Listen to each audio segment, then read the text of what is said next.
Assalamualaikum warahmatullahi wabarakatuh. Perkenalkan, nama saya Siti Fatimah, nomor induk mahasiswa 22821201131. Saya dari kelas Ekonomi Syariah 1D. Di sini saya akan sedikit menjelaskan mengenai materi tentang surat di dalam Al-Quran. Ada beberapa poin yang ingin saya bahas. Langsung saja memasuki poin yang pertama, yaitu tentang definisi surat di dalam Al-Quran.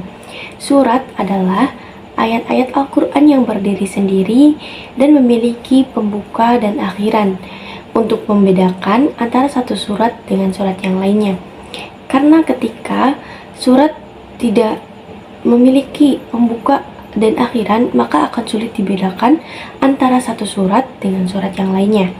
Nah, langsung saja memasuki poin yang kedua, yaitu tentang susunan surat dalam Al-Quran. Susunan surat dalam Al-Quran dibagi atas 3 bagian. Yang pertama yaitu ijtihadi.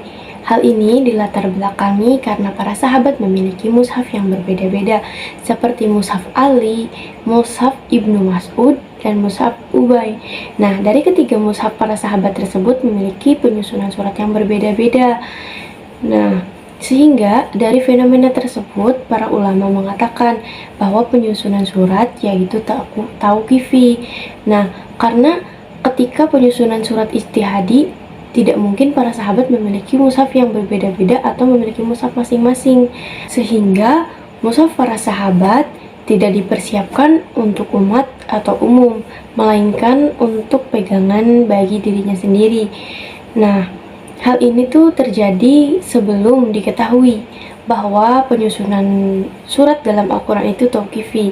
Bahkan sampai ada mushaf yang dibakar agar tidak terjadi perselisihan di kemudian hari. Yang kedua yaitu tauqifi, susunan surat dalam Al-Quran yaitu langsung dari Allah Subhanahu wa Ta'ala yang disampaikan kepada Nabi Muhammad melalui malaikat Jibril. Nah, wahyu tersebut turun tanpa ada sedikit pun yang diubah. Jadi, apa yang Allah sampaikan disampaikan kembali oleh malaikat Jibril kepada Nabi Muhammad sesuai perintah Allah Subhanahu wa Ta'ala. Mushaf pada zaman Nabi dan mushaf sekarang itu sama, atau sering kita kenal dengan mushaf Utsmani. Nah, seandainya penyusunan surat dalam Al-Quran itu tidak tauqifi, maka para sahabat akan tetap berpegang teguh pada mushafnya masing-masing. Yang ketiga yaitu susunan surat bersifat ijtihadi dan tauqifi. Nah, hal ini tuh didasari oleh beberapa hal, seperti 7 surat yang panjang-panjang, surat yang didahului oleh huruf ha-mim, surat pendek telah disusun pada zaman Nabi. Akan tetapi ada beberapa surat yang belum disusun pada masa Nabi, tetapi disusun pada masa kodifikasi Al-Quran. Namun, persoalan-persoalan tersebut telah dijawab oleh pendapat pertama dan pendapat kedua. Jadi kesimpulannya, penyusunan surat di dalam Al-Quran itu bersifat tauqifi atau langsung dari Allah Subhanahu wa Ta'ala yang disampaikan kepada Nabi Muhammad melalui malaikat Jibril. Al-Quran itu diturunkan secara langsung ke langit dunia, kemudian diturunkan kepada Nabi Muhammad secara berangsur-angsur sesuai dengan kejadian, peristiwa, ataupun untuk menjawab suatu persoalan yang sedang terjadi.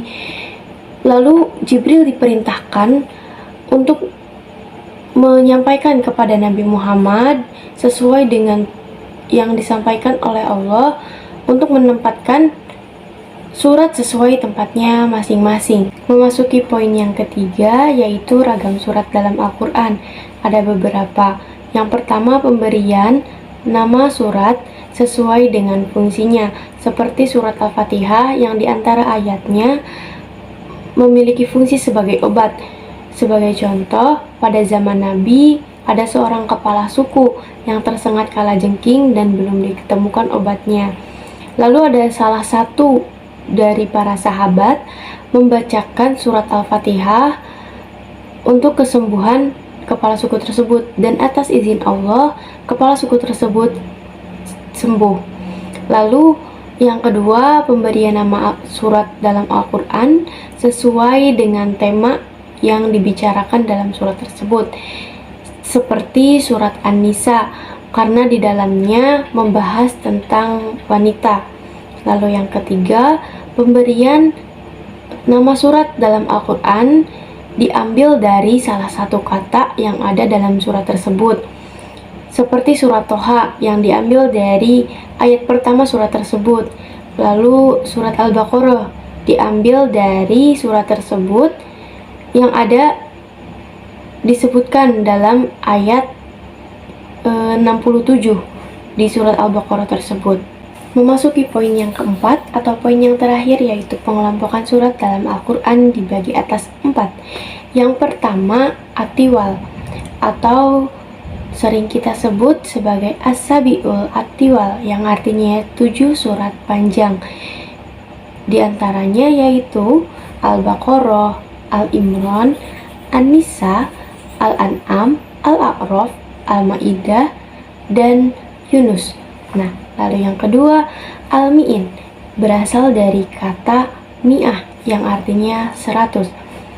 Jadi, Al-Mi'in adalah surat Al-Quran yang ayatnya kurang lebih terdiri dari 100 ayat.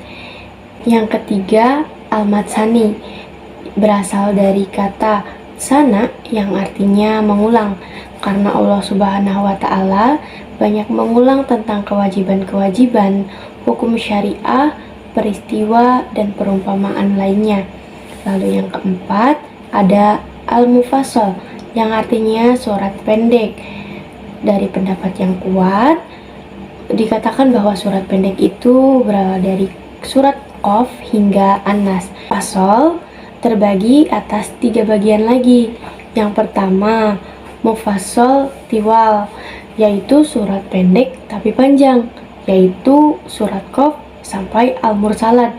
Yang kedua yaitu Al-Mufassal Awsat, pertengahan, yaitu surat An-Naba sampai Ad-Duha.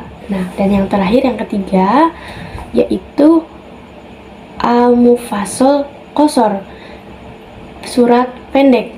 Nah, yaitu surat Al-Insyirah sampai An-Nas.